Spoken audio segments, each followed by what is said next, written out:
जो बजट पेश किया गया वो आप किस तरह से आज जो बजट पेश किया, जैसा राजस्थान की जनता को उम्मीद थी कि कुछ उन्हें राहत मिलेगी, खासकर जो महंगाई से राहत की बात है। और महंगाई से राहत की बात हम लोग सोचे तो सबसे जो बड़ी जो मार पड़ती है वो पेट्रोल डीजल से पड़ती है। आज भी हमारे जो राजस्थान में जो पेट्रोल डीजल की रेट है वो आस पड़ोस के जो हमारे राज्य वहाँ से कई ज़्यादा है। तो एक ये अगर करते तो मुझे लगता है काफ़ी बेहतर होता। दूसरा जो सबसे बड़ा सवाल है बेरोजगारों को रोज़गार का। आज राजस्थान में लाखों करोड़ों जो युवा है वो बेरोजगार हैं। कई एग्ज़ाम दे रहे हैं, एग्ज़ाम जो है वो जो है निरस्त हो जाते हैं। और मैं आपको एक उदाहरण देना चाहूँगा, जैसे हम यहाँ पे श्रम विभाग में काम करते हैं, वहाँ पे पैरवी करते जाते हैं श्रमिकों की। तो आज से 30 साल पहले वहाँ पर 30 का स्टाफ था, आज वहाँ पर स्टाफ 5 का है और काम जो है 5 गुना बढ़ गया है। यानी होने में 150 स्टाफ चाहिए, लेकिन वहाँ आज 5 का स्टाफ है। तो सारे जो डिपार्टमेंट है हमारे वो एक तरह से लचर सिस्टम होता है, कोई काम नहीं होता है। जो लाखों रिक्त पद पड़े राजस्थान में उस पर भर्ती की इनको घोषणा करनी चाहिए थी। अगर वास्तव में ये जो बड़े बड़े आप घोषणाएं कर रहे हैं, प्रोजेक्ट बता रहे हैं, तो मुझे लगता है ये केवल जो है ख्याली पुलाव दिखाने हैं जनता को। तो ये सबसे बड़ा सवाल था रिक्त पदों को भरने का। और इसके अलावा जो ठेका प्रथा है, जो निजीकरण है, वो उसको बंद करने का। और ये हमारे जो राजस्थान में जो लाखों मिड डे मील हैं, आंगनबाड़ी वर्कर्स हैं, ये इस तरह के जो वर्कर्स हैं जो आज भी 5,000, 10,000, 3,000 में महीने में काम करें आप, तो इनको अगर आप परमानेंट करते तो मुझे लगे कि ये बेहतर होता। फिर कॉलेज खोलने की आपने कई घोषणाएं की है, लेकिन वहाँ पर कोई इंफ्रास्ट्रक्चर उसमें होता नहीं है, वहाँ पर जो सुविधा होनी चाहिए वो होती नहीं है। तो इस तरह से मुझे लगता है कि ये जो राजस्थान के स्तर पर हम लोग देखें बजट को, तो एक तरह से निराशा वाला बजट है राजस्थान की जनता के लिए। और उदयपुर के बारे में भी हम लोग अगर सोचें तो जिस ढंग से जिलों के विकास के लिए जो पैसा देना चाहिए था, ये यहाँ पर जो एक गौरवशाली जो हमारे यहाँ का एक इतिहास है, यहाँ के लिए यहाँ पर जो इंफ्रास्ट्रक्चर जो हमारा मजबूत करना था, एलिवेटेड रोड के बारे में या कोई भी हो, तो इस तरह का बजट में कोई उन्होंने प्रावधान नहीं रखा है। एक तरह से मैं ये कह सकता हूँ राजस्थान की जनता के साथ और उदयपुर की जनता के साथ इस बजट में धोखा किया गया है। सतीश जैन, राजस्थान पंचायती राज एवं माध्यमिक शिक्षक संघ का जिला अध्यक्ष उदयपुर। मैं ये कहना चाहता हूँ कि बजट में जो जर्जर भवनों के लिए जो 100 करोड़ रुपए का प्रावधान रखा है वो ऊँट के मुंह में जीरा है। आज राजस्थान में 10,000 स्कूल भवन जर्जर स्थिति में है और मात्र 750 भवनों की मरम्मत के लिए जो ये प्रावधान किया गया है ये गलत है। दूसरा एक प्रावधान इन्होंने करा है कि जो 30 जून को जो टीचर शिक्षक रिटायर हो रहा है उसको एक वेतन वृद्धि का लाभ दिया है, उसका स्वागत है। और वास्तव में शिक्षक जो 30 जून को रिटायर हो रहे थे, जो पूरे वर्ष नौकरी करते थे और उनको हाई कोर्ट और सुप्रीम कोर्ट के चक्कर लगाने पड़ रहे थे, ये चक्कर खत्म किए, तो इसके लिए सरकार को साधुवाद है। धन्यवाद। बजट तो एक लॉलीपॉप था। जिस प्रकार से अगर पेट्रोल डीजल, मैं बस व्यवसायी हूँ, अगर पेट्रोल डीजल को जीएसटी में लिया जाता तो आम जनता को उसमें ज़्यादा सुविधा होती थी।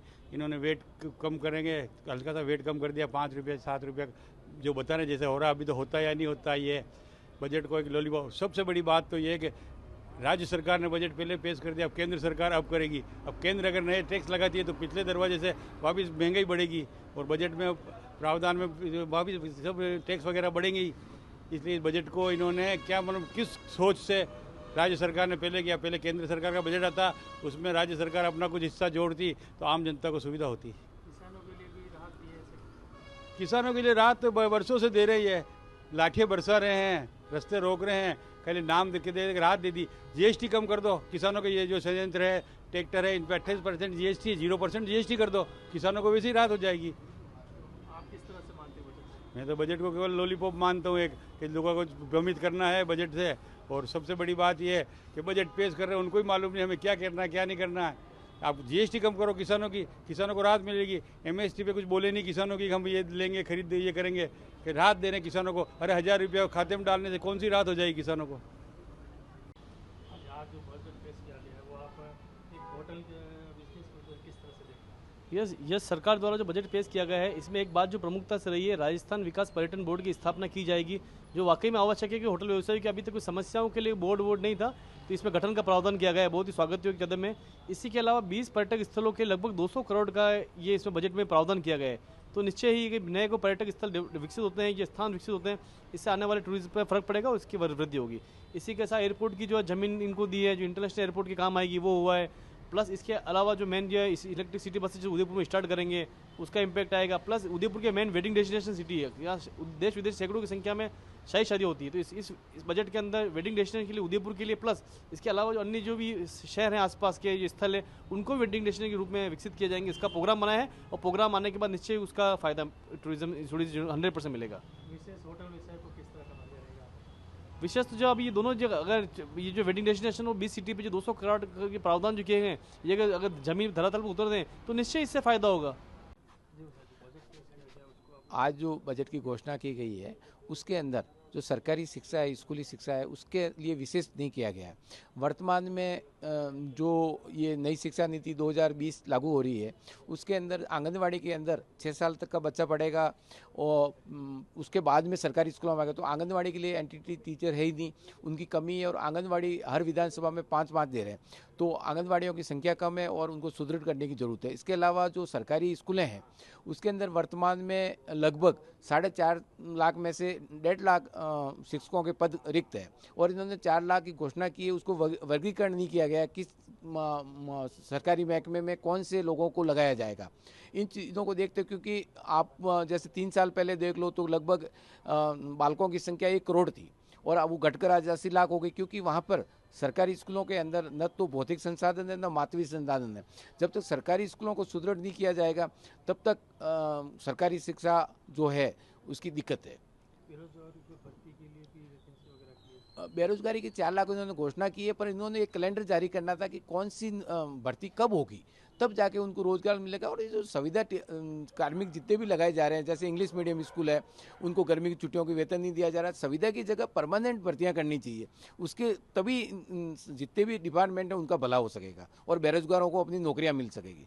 शिक्षा विभाग किस तरह से इस नजरिए को देख रहा है? आपका जो शिक्षा विभाग को जो वर्तमान सरकारों की हालात है, 2009 में अनिवार्य शिक्षा अधिनियम लागू हुआ, सारी सुविधाएं भौतिक और मानवीय संसाधन 3 साल में जुटाने थे, अभी तक नहीं जुटा पाए। नई शिक्षा नीति आ गई और ये नई शिक्षा नीति एक शिक्षा को प्राइवेटाइजेशन करने का तरीका है। आने वाले समय में अब जैसे 6 साल का बच्चा आंगनवाड़ी में पढ़ेगा, आंगनवाड़ी में सुविधा नहीं है तो वो बच्चा प्राइवेट की तरफ जाएगा और गवर्नमेंट स्कूलों में जैसे मैंने बताया 20 लाख बालकों की संख्या घट गई और हर सरकार की यही नीयत है कि इनको प्राइवेट किया जाए और सरकारी महकमों को बंद किया जाए। शिक्षा के लिए अच्छी चीज़ें नहीं हो रही है। आज का जो बजट पास हुआ है वो आप किस तरह से क्या? राजस्थान सरकार ने, आदरणीय मुख्यमंत्री ने जिस तरह का आज विधानसभा में बजट रखा है, निश्चित रूप से राजस्थान की जनता को लाभ मिलेगा। हर वर्ग को इस बजट में छुआ है और सबका ध्यान रखा गया है। जिस तरह से महिलाओं के लिए अर्बन एरिया में टॉयलेट्स हुआ और एक स्कीम युवाओं के लिए 4 लाख वैकेंसीज, बहुत बड़ी बात है। 4 लाख वैकेंसी अगर युवाओं को मिलती है इस राजस्थान में तो युवाओं को नौकरी का अवसर मिलेगा, सरकारी नौकरी का।